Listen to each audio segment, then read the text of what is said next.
What I'd like for you to do right now, I want you to think about your dream, because I'm in a room full of dreamers. Think about your dream right now. I want you to think about it and envision it. Now, ladies and gentlemen, let me share something with you. I do not believe that any of us have dreams that were not given to us for the purpose of accomplishing those particular dreams. And I want to share something with you that has changed my life. I started out, as was indicated by Jack, it's very humble beginnings. I don't know what that dream is that you have. I don't care how far-fetched it might appear to be. I don't care how disappointing it might have been as you've been working toward that dream. But here's what I know, that that dream that you're holding in your mind, that it's possible. Let's say that together, please. It's possible. See, sometimes we can't say, I can do that. But what we can say, that it's possible that I can have my dream as we run toward it, as we work on it day in and day out. No one, ladies and gentlemen, could have convinced me when I started out just over 6 years ago, working on my dream. And I want you to think about whatever your dream is, because I was willing to take a chance. And most people won't do that. Most of the people that you talk to try and bring them into the business, these are not risk takers. Most people have done all that they're ever going to do. They raise a family, they earn a living, and then they die. But people who are running toward their dreams, life has a special kind of meaning. And here's what I will share with you, that in the process of working on your dreams, you are going to incur a lot of disappointment, a lot of failure, a lot of pain, a lot of setbacks, a lot of defeats. But in the process of doing that, you will discover some things about yourself that you don't know right now. What you will realize is that you have greatness within you. What you'll realize is that you're more powerful than you can ever begin to imagine. What you will realize is that you are greater than your circumstances, that you don't have to go through life being a victim. As Jack indicated, I was born in Miami, Florida, in an area called Liberty City, in an abandoned building on a hard linoleum floor with my twin brother.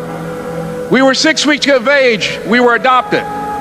When I was in 5th grade, I was identified as EMR, labeled educable, mentally retarded, put back from the 5th grade into the 4th grade, and stayed in that category until I got out of high school. I don't have any college training, but I met a high school teacher who one day changed my life. I was waiting on another student, and when he came in, he said to me, young man, go to the board and write what I'm about to tell you. And I said, I can't do that, sir. He said, why not?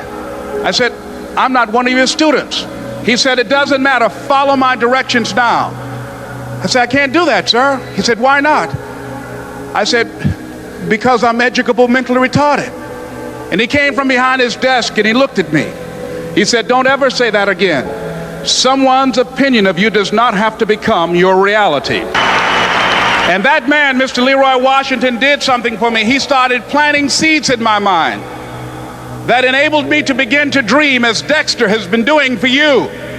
And ladies and gentlemen, I started working on my dream. And most people don't work on their dreams. Why?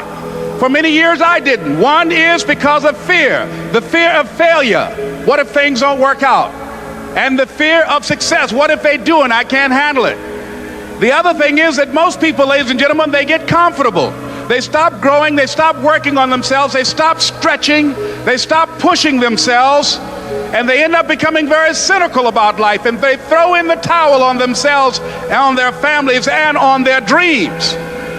And the other thing is that most people don't feel worthy. What I'm doing now, I could have been doing years ago. But because I did not have a college education, because I didn't believe in myself, because I allowed other people's opinion of me to control my destiny, I didn't act on my ideas. So I applaud you for your dreaming, for your running toward your dream. I applaud you for believing in yourself. because that's what life is about, stretching and challenging, looking for ways that you can begin to improve yourself. And ladies and gentlemen, as a result of stretching out, of acting on my dream, and I don't know what that dream is for you, I can tell you that it's possible. No one could have convinced me that after just over 6 years, I will have my own book entitled Live Your Dreams. Just over 6 years, I would have 5 specials on public television. Just over 6 years, I've done motivational speaking for AT&T, Procter & Gamble, McDonald's Corporation, Xerox, IBM. Just over 6 years.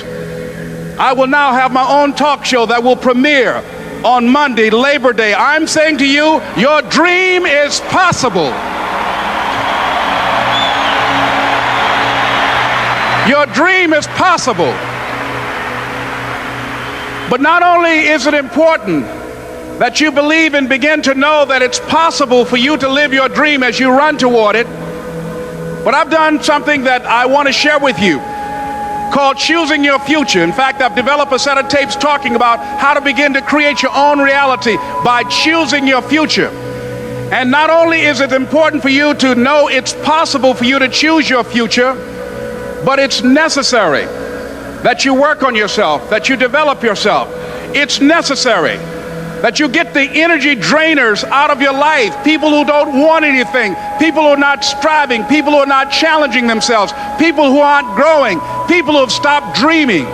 It's necessary that you align yourself with people and attract people into your business who are hungry, people who are unstoppable and unreasonable, people who are refusing to leave life just as it is and who want more.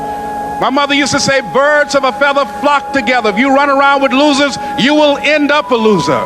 It's necessary that you get the losers out of your life if you want to live your dream.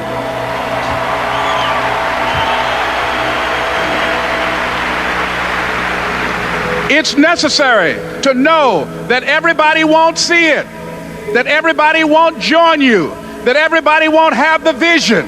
It's necessary to know that a lot of people like to complain, but they don't want to do anything about their situation, that you are an uncommon breed. You have to know within yourself that I can do this. Even if no one else sees it for me, I must see it for myself. That's necessary. It's also, ladies and gentlemen, necessary that you be creative when you're working on your ideas, that you understand the importance of changing up, of readjusting your strategies. Many times we can have a great idea, but if you're not advancing it in the right way and things don't happen, you become discouraged and think the idea doesn't work. No, that's not true. It's necessary that we become creative. I remember when I was in New York walking down the street, and a guy approached me and said, "Hey, mister, can I shine your shoes?" And I said, "No, I'm in a hurry. I don't have time." I kept walking. Someone else said, "Hey, man, your shoes look clutty. May I shine your shoes?" I said, "No, I don't have time. I'm sorry, I'm busy." And I was walking fast, and many people solicited me for my business. And then finally, a young man stepped in front of me, and he said, "Excuse me."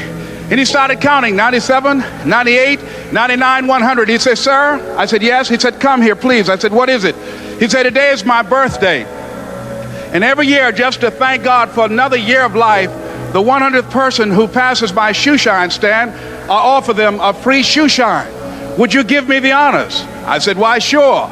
I got up on the shoe shine stand, George, and I sat there, and he shined my shoes diligently. And when I got down, I looked at them, they were sparkling. And I was walking away, and I said, "Thank you." And I stopped, I said, "Excuse me, but how much do you usually charge?" He said, "Only $2. I said, "I tell you what, today's your birthday. Here's $5, keep the change." He said, "Thank you." As I was walking away, looking in the opposite direction at other people coming, he started counting again. 97, 98, 99, 100.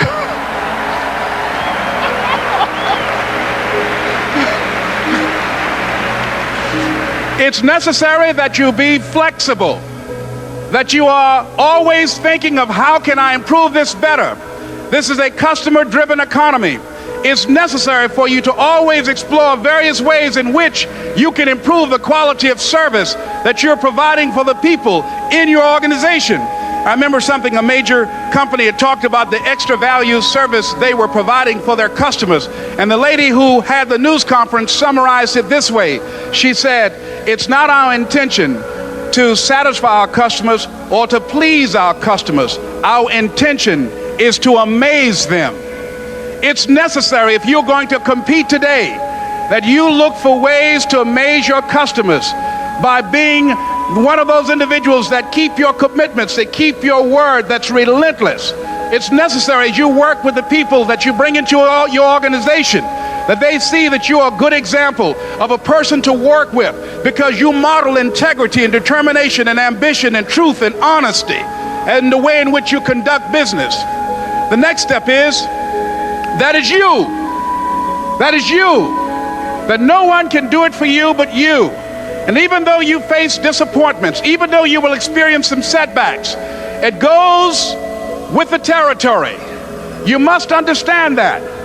I remember I was playing a game with my 9-year-old son, John Leslie, and I beat him 10 straight games in a game called Connect 4. And finally, I said, John Leslie, I'm bored. I don't want to play you anymore. And I got up. I said, I'm ready to go to sleep now. And repeat after me, please. Let's say this together. It's not over until I win. John Leslie said, no, you can't go now, Dad. I said, why? He said, it's not over until I win. That was his attitude. We sat down and we played several other games. And finally, after the 11th game, John Leslie won, and he got up and he yawned. And he said, I'm ready to go to sleep now. And I'm saying to you, what if all of us took that attitude after we face a rejection and a no, or we have a meeting and no one shows up, or somebody say, you can count on me, and they don't come through? What if we have that kind of attitude? The car's repossessed. Nobody believes in you. You've lost again and again and again. The lights are cut off, but you're still looking at your dream, reviewing it every day, and say to yourself, it's not over until I win.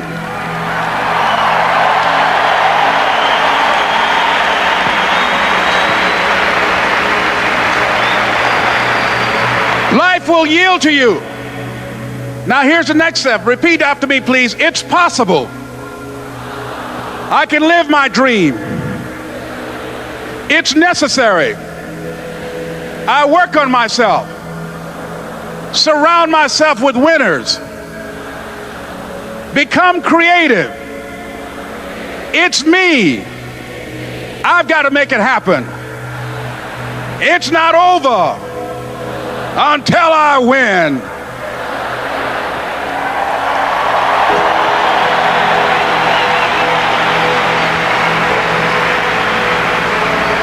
The next thing that's important to know, yes, it's possible that you can choose your future and direct the course of your life as you run toward your dream. It's necessary that you have goals, that you write those goals down, that you plan, that you think constantly of how you can begin to improve what it is that you're doing. If it's your presentations, if it's your recruiting skills, whatever that is, it's also necessary that you look for ways to always find a way to pull it out when everybody else thinks that you are defeated. That you've got to take personal responsibility to know that in order to become successful, you've got to make it your personal business to do it. But the next thing, ladies and gentlemen, I want to share with you that some of you already know that it's hard. It's not easy. It's hard changing your life. It was hard when just over 3 years ago in the Penobscot building in Detroit, Michigan, where I was operating my business, and I fell on some hard times, and I was sleeping in my office. It was hard coming into the lobby, and the security said, excuse me, Mr. Brown, can we see you for a moment? And I said, yes, and I walked up to the counter, and he gave me an envelope.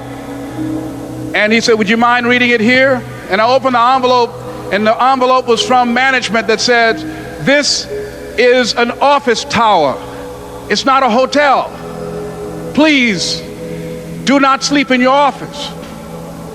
And I said, excuse me, sir. I said, I just work long hours in creating my business. I'm an entrepreneur.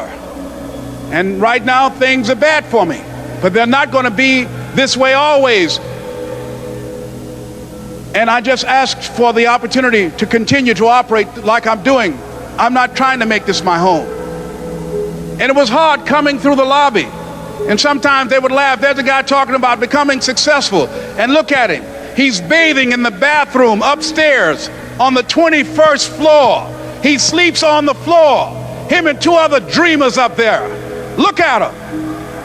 It was hard, ladies and gentlemen, coming to speak to people. And I was facing financial difficulties in my own life. I was behind on my bills and my dreams, and I'm saying to them, you can live your dream. It was hard, ladies and gentlemen. It was very difficult to pick myself up each day believing that I could do it. There were times that I doubted myself. I said, God, why is this happening to me? I'm just trying to take care of my children and my mother. I'm not trying to steal or rob from anybody. Why did this have to happen to me? It was very hard. And here's what I want to say to you. For those of you that have experienced some hardships, don't give up on your dream. No one could have convinced me by holding on, by continuing to push forward, by continuing to run toward my dream, that one day I would have my own talk show. It's a long shot, ladies and gentlemen, from Liberty City, an abandoned building on a floor, never knowing my mother or father. It's a long shot. Being here with you today in this dome in Atlanta, it's a long shot. No college training, labeled educable, mentally retarded, but I kept running toward my dream.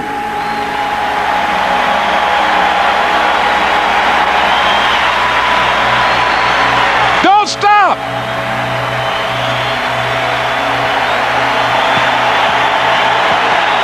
Don't stop.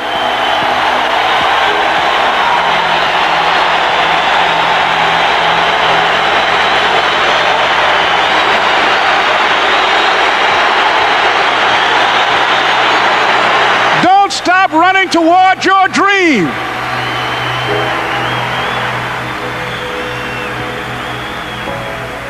It's very important as you hold on to that dream. There are moments when you're going to doubt yourself. There are rough times are going to come, but they have not come to stay. They have come to pass. It's very important for you to know that. Don't say I'm having a bad day. Say I'm having a character building day.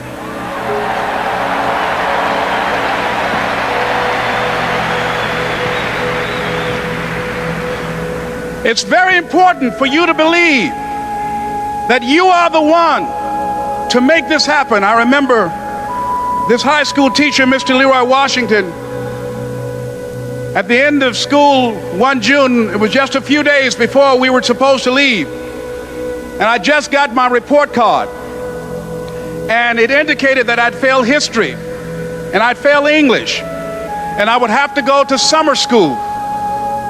And I was feeling within myself that I was a failure, that I'm slower than most people in getting paperwork, and I was feeling down on myself and very negative. And Mr. Washington was giving a speech to the graduating seniors, and I was in 11th grade. And even though I wasn't supposed to be in there, I went in there because the speech he was giving, that speech was for me.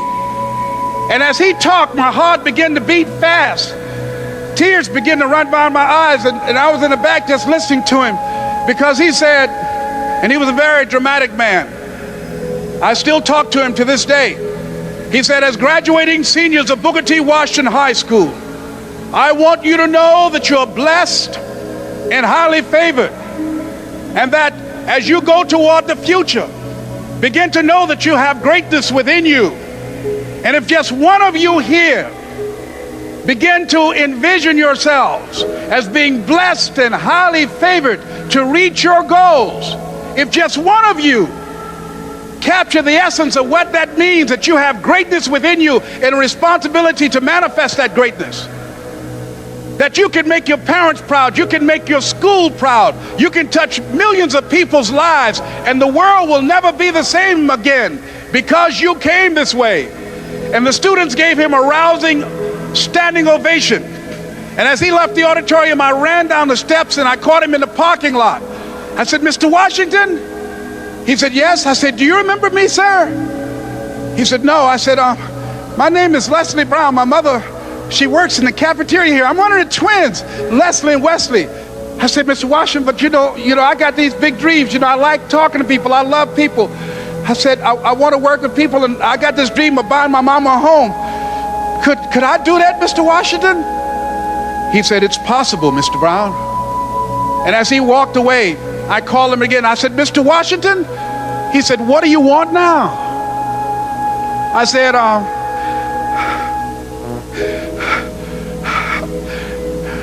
I'm the one, sir.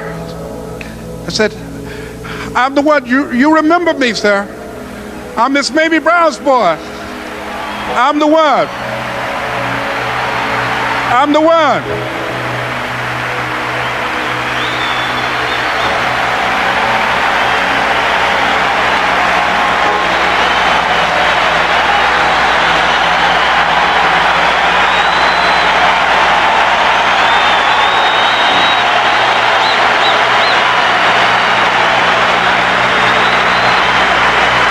And you must feel that's why you're here, because you are the one. And I remember when PBS first played one of my specials called You Deserve, one Sunday afternoon in Miami, Florida. I had some friends call him to tell him to tune in. And he watched the program. He called me in Detroit, and I answered the phone. I said, hello. He said, may I speak to Les Brown, please? I said, who's calling? He said, you know who this is. I said, oh, Mr. Washington, it's you. He said, you were the one, weren't you? I said, yes, sir. He said, and you were so crazy. I said, I know, but I'm rich now.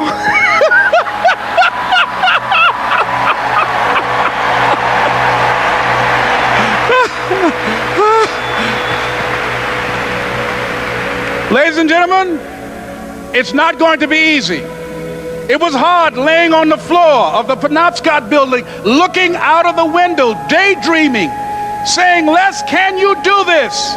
Can you make this happen? I used to listen to tapes day in and day out about See You at the Top, my great friend Zig and Dennis Waitley and different other motivational speakers, and Dr. Norman Vincent Peale. And Dexter saying, don't let nobody steal your dream. I used to ask myself, can I do this? And something said within me, you're the one. You're the one. And let me tell you something, ladies and gentlemen.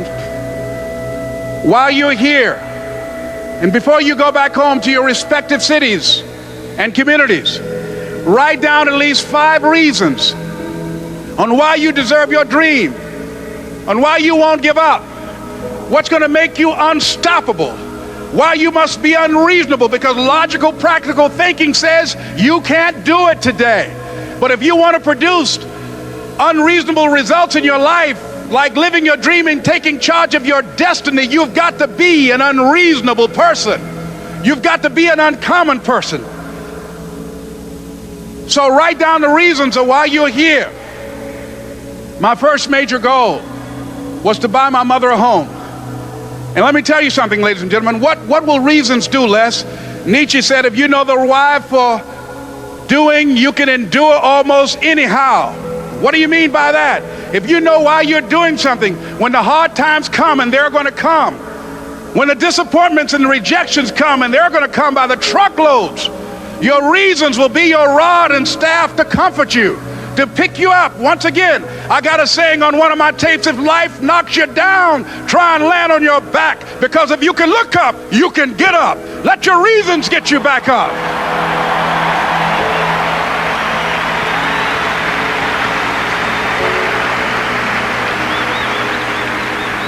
I remember when I bought the home for my mother, and she came out of the car. When I opened the door, I said, Mom, I think I know these people in this house. That was my first major goal.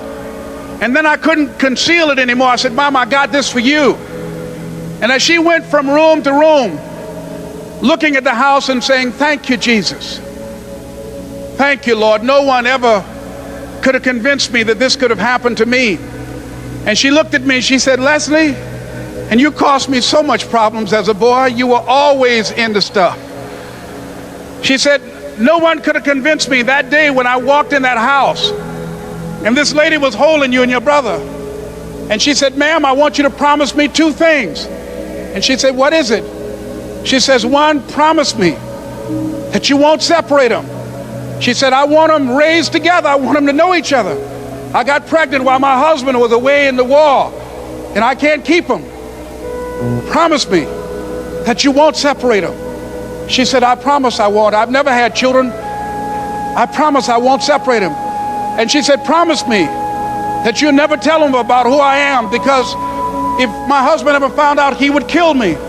She said, I promise.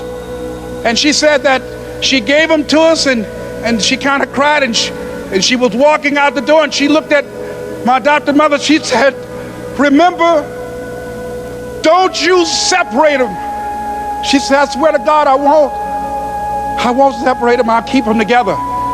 And she said, as I held y'all in my arms, I never had any children of my own. I didn't know how I was going to do it, but I knew with the help of God, I will do it. And ladies and gentlemen, my mother had a dream of having children and raising us. She didn't know how she was going to do it. You're going to be just like that. And some of you are already there. Well, you don't know how you're going to make this happen, but you just feel within yourself some way, somehow, with the help of God, I'm going to make it happen. Repeat after me, please. No matter how bad it is, or how bad it gets, I'm going to make it. I'm going to make it. Shake somebody's hand on your right and left and say, you got the right stuff.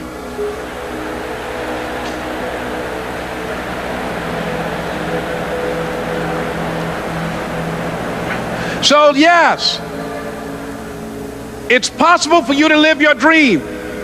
It's necessary that you associate with winners, that you work your system, that you are relentless, that you never give up. It's you. You've got to take personal responsibility. You've got to make it your personal business to make it happen. And you've got to resolve within yourself that I can do this, that it's hard, but you've got to say, I'm the one.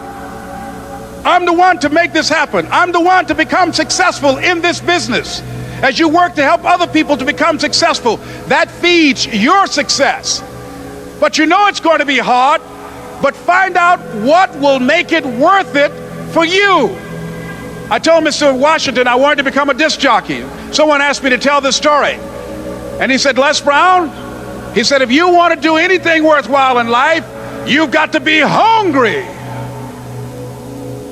And so I started working to develop myself. He said, I want you to practice every day being a disc jockey. I said, but I don't have any job now. He said, it doesn't matter. He said that it's better to be prepared for an opportunity and not have one than to have an opportunity and not be prepared.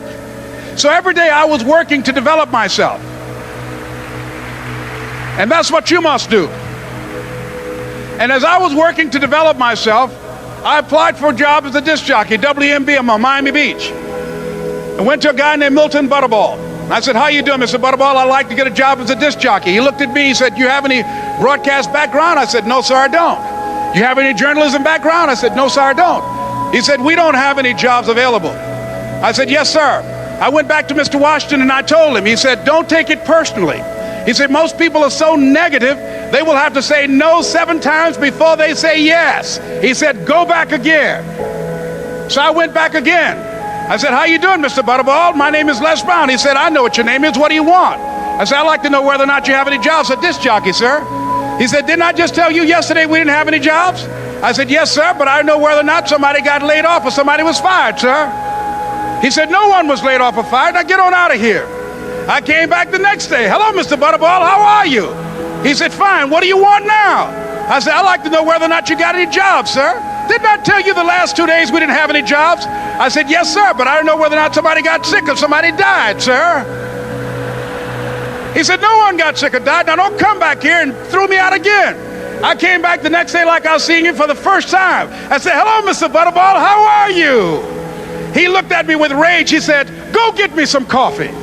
I said, yes, sir.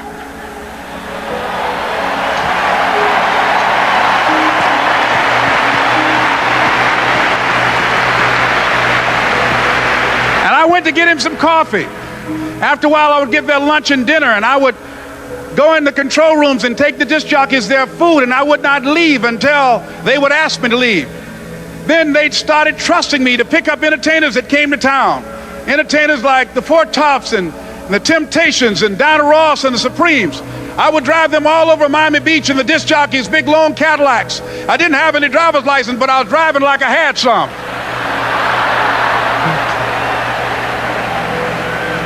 And one day, one Saturday afternoon, while I was at the radio station, a guy named Rock was drinking while he was on the air.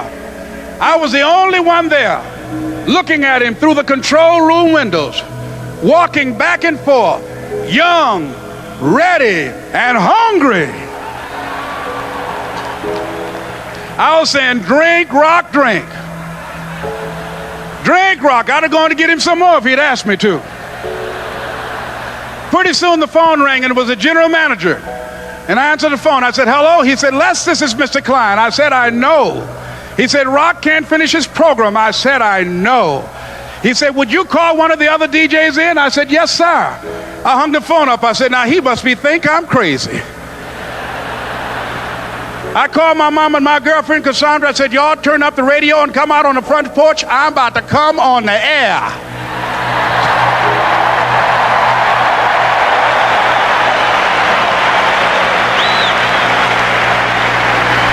I waited for about 20 minutes, and I called him back. I said, Mr. Klein, I can't find nobody.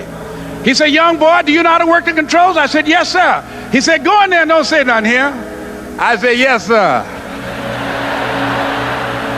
I couldn't wait to get behind those controls. I put on an old Stevie Wonder record called Fingertips. I sat down behind that turntable. I said, look out, this is me, LB Triple P, Les Brown, your platter playing papa. There were none before me, and there will be none after me. Therefore, that makes me the one and only, young and single and love to mingle, certified, bona fide, indubitably qualified to bring you satisfaction, a whole lot of action. Look out, baby, I'm your love man. I was hungry.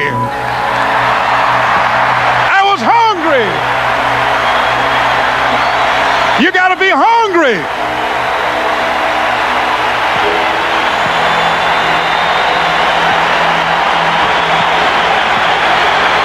You got to be hungry.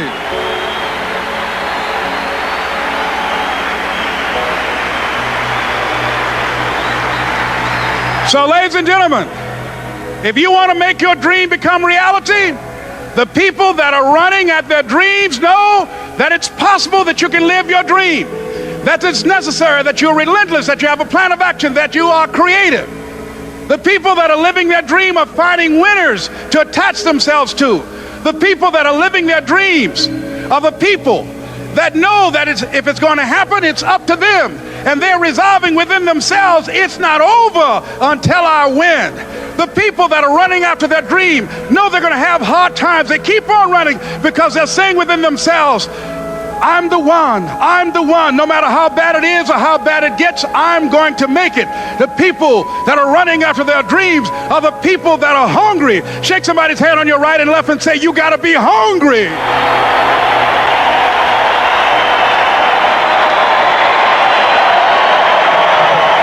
And as you run toward your dream, I want to dedicate this to you that I love very much. I want to thank Dexter and all of you. It's something that I'm known by.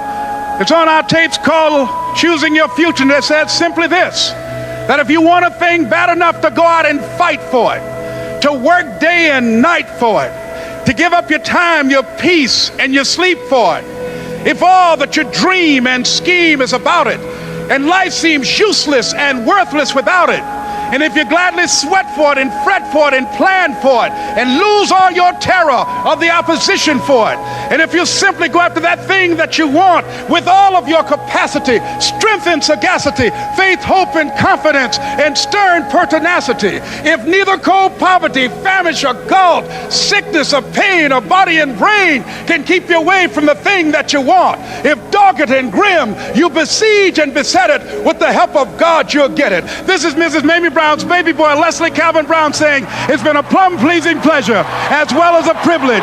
Thank you.